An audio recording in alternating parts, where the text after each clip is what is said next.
नमस्कार दोस्तों, मेरे प्रिय बच्चों। आज हम तीसरा काव्यांश लेकर आए हैं, राम लक्ष्मण परशुराम संवाद, जो तुलसीदास के द्वारा लिखा हुआ है। क्लास 10th में यह काव्यांश कई बार पूछा है और परीक्षा की दृष्टिकोण से ये बहुत ही इम्पोर्टेंट है। अर्थात ये कहें कि लगभग हर वर्ष ये पूछा ही जाता है। तो पहले हम इसके भावार्थ को समझने का प्रयास करते हैं।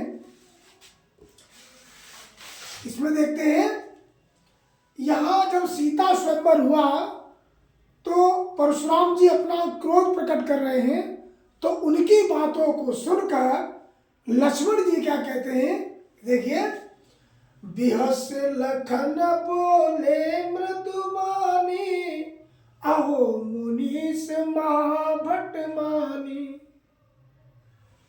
पुन पुन मोय दिखाऊ कुठारू, चहत उड़ावन फूक पहाड़ू। अब इन दो लाइनों का अर्थ समझते हैं। लक्ष्मण जी उनके वचनों को सुनकर मुस्कुराते हुए कहते हैं, आप तो महान मुनि हैं, श्रेष्ठ मुनि हैं, और फिर भी आप मुझे पुन मतलब बार बार हमें अपना कुल्हाड़ा दिखा रहे हैं।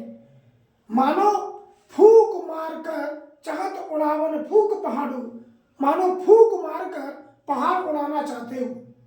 फिर कहते हैं, यहाँ कुंभत बढ़िया कोई नाही, जय तर्जनी देख मर जाए। इनकी बातों को सुनकर लक्ष्मण जी कहते हैं कि हे मुनि, यहाँ कुंभत बढ़िया कोई नहीं, यहाँ कोई छोटा फल नहीं है। जय तर्जनी देख मर जाए, जय तुम्हारी उंगली को देखकर सूख जाएगा या मर जाएगा, यहाँ कोई छोटा फल नहीं है। और आगे चलते हैं, देख कुठारु सनासन बाना, मैं कछु कहाँ सहित अभिमाना। भ्रगसुत समझ जनेऊ बिलो की, जो कुछ कहूँ सहोर सरो की।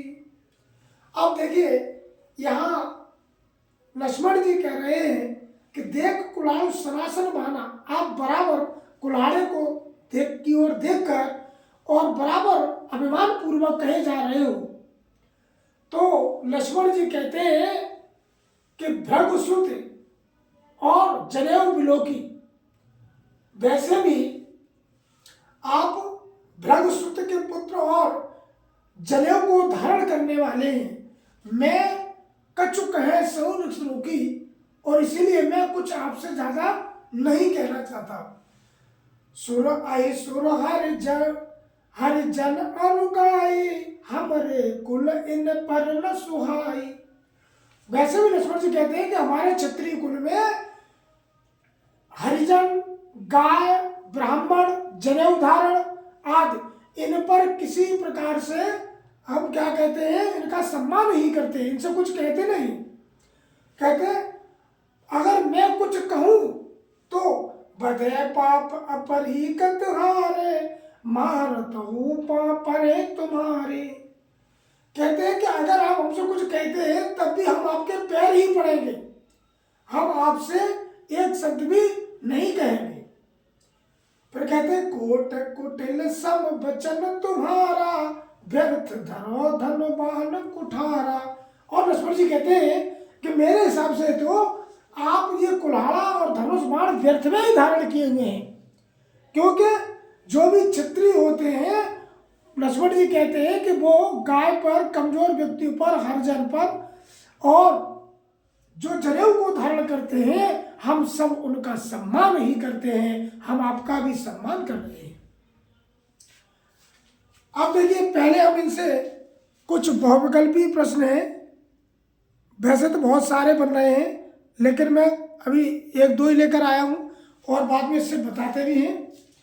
लक्ष्मण ने परशुराम से किस प्रकार बात की, तो देखिए यहाँ अभिमान पूर्वक बात कर रहे हैं।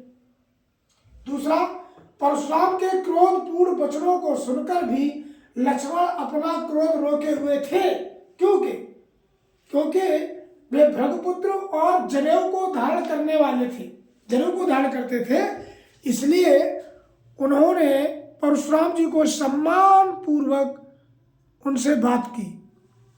और देखिए प्रश्न बहुत सारे बनते हैं, इस लाइन से प्रश्न बनना है, ये पूछेगा कि लखन लक्ष्मण परशुराम जी से कैसे बात कर रहे थे, तो आपको ऑप्शन में मिलेगा कि वो मुस्कुराते हुए मीठी वाणी में बात कर रहे थे, मधुर वाणी में बात कर रहे थे। और बार बार कुल्हाड़ा कौन दिखा रहा था, तो आप कहेंगे कि पुनः पुनः मोए दिखाऊं कुठाड़ू, परशुराम जी बार बार अपना कुल्हाड़ा दिखा रहे थे। पूछेगा कि तर्जनी अंगुली देख मर जाए, ये किसने कहा, तो जय तर्जनी देख मर जाए ये लक्ष्मण जी ने कहा था।